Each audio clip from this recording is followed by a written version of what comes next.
Hi friends, అందరికీ good morning. ఇవి మా చెట్టు పూసినాయండి. ఎర్ర మందార పూలు చూడండి ఎలా పూసాయో, చాలా పూస్తున్నాయి రోజు. ఇవైతే శంకు పూలు అంటారు. చూడండి బ్లూ కలరు శంకు పూలు అంటే ఇలా ఉంటాయి. శివుడికైతే సమర్పించుకోవాలి. శివుడికైతే చాలా ఇష్టమైన పూలు అండి ఇవి. చూడండి ఇలా లోపల కూడా ఇలా పడగలాగా ఉంటుంది. నాగుపాము ఉంటుంది కదా, నాగుపాము పడగలాగా ఉంటుంది ఇలా. చూడండి ఇవైతే శివుడికి అయితే చాలా ఇష్టం అండి. ఇవైతే శివుడికి పెడితే ఇవి చాలా పూస్తున్నాయి. ఈ కలర్ చాలా బాగుంటాయి.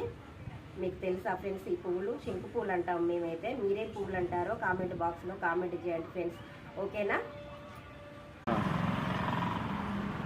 చూడండి ఫ్రెండ్స్, ఇలా మనకు ఖాళీ ప్లేస్ ఉండదు కదా, ఖాళీ ప్లేస్ లేకుంటుంటే ఇలా బాటిళ్ళల్లో, వేరే వేస్టేజ్ బాటిల్ ఉంటాయి కదా, బాటిళ్ళల్లో ఇలా రంధ్రం చేసి అయితే పెట్టుకోవాలి. ఇలా చాలా బాగుంటాయి ఫ్రెండ్స్. గడ్డి గులాబీ షోగా ఉంటాయి. చూడండి మేమైతే అలానే పెట్టాము, మాకు ప్లేస్